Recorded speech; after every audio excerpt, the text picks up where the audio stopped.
Thanks for joining. Today I've got this wagon to have a look at. It's a Marklin model and it's number 46541-01, and you can see that it's a Euro tank car. This model I got second hand, and you can see it does have some issues on the box. It's got a little bit of a bash up here. It's also got some sticker residue on here on the window, but it's looking not too bad overall. You can see on the box as well, it says here it's 150 year of Marklin, and that's just a sticker that's been put on the outside of the box. I guess this must have come out the year that Marklin was 150 years old, possibly, but I'm not exactly sure. I didn't really actually think Marklin was that old, but good on them. On the bottom of the box you can see it has this sticker here. It says Mikas Bahnhof in Berlin. Now, this is a model shop that I really like. I'm not paid to say this at all, but I do actually think this is the best model shop in the world.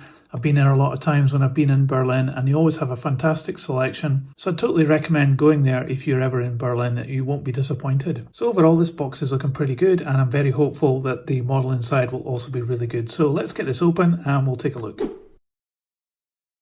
So out of the box, what strikes you straight away is this fantastic livery. It's very colourful and it has got a lot of features to it, and especially things like the large logo of the Wascosa, or maybe that's Wascosa in German, I'm not quite sure, in the Euro tank car with the stars around it. It's really quite cool, and there's also other bits and pieces to it as well. So let's have a look at this in closer detail. We'll start at the blue end of the tank, and here you can see the logo on the end of the tank printed very clearly as well, and underneath it has that red cross, which I think is indicating that this is a Swiss wagon. And then looking down the side of the tank, you can see that the first half is painted dark blue, the second half in white, and it has the logo very clearly printed, even on the ribs there where the C goes over. It's very nicely done. You can see a little bit of an error just up here, but it's not too bad at all, and the stars are also very nicely printed. There's no fuzziness there. This warning panel on the side of the tank has got an awful lot of details on it, and that's really great. It's got all the warning panels and the Hazchem stickers and numbers there as well, so that's really cool. And even down here on the chassis, we've got even more printing as well. You can see that this little hook thing here has been picked out in yellow as well. And then as we move down the side of the tank,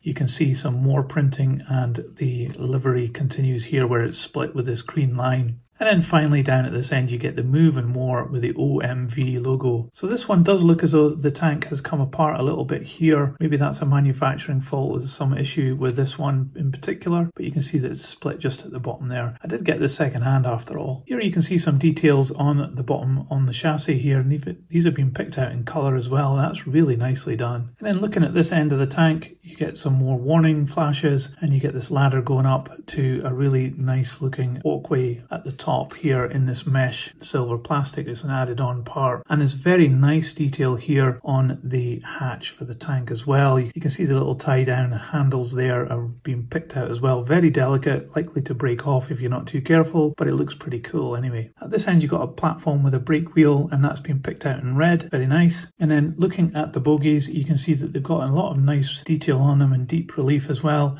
Brake blocks in line with the wheels, very free running wheels as well, and a lot of movement left and right, and also up and down as well to get over that rough track. We've got couplings separate to the bogies, and they cantilever out as well to help this get round tight corners. You can see it moving there, and you've got the NEM pockets. And one of the things that's really neat on this wagon is that the spring for the cantilever coupling is actually here in between the chassis rails, so you can't actually see it from the side, and that's a real nice attention to details, and that's a real great design they've done here with this model. You've also got these brake parts, separately added pieces added onto the chassis underneath here, and they look really good as well. Very fine detail. And finally at this end you've got a little handle here. This is actually an added on metal part as well, and there's also some detail here on the buffer beam. The buffers are integrated into the chassis as well. They're not separately added parts, and they're not sprung, but they certainly look pretty good anyway. So I've just managed to push the end of the tank back together. It just needed a bit of a shove and it went in, and I had to reset the ladder back into the holes on the little plate at the bottom. I think that's probably just been caused by being roughly handled in transit. I did have this in my hand baggage when I went on a Ryanair flight back from Berlin, so it's probably had all sorts of bashes on the way back. So let's see how much this weighs. So this tank car weighs 94 grams.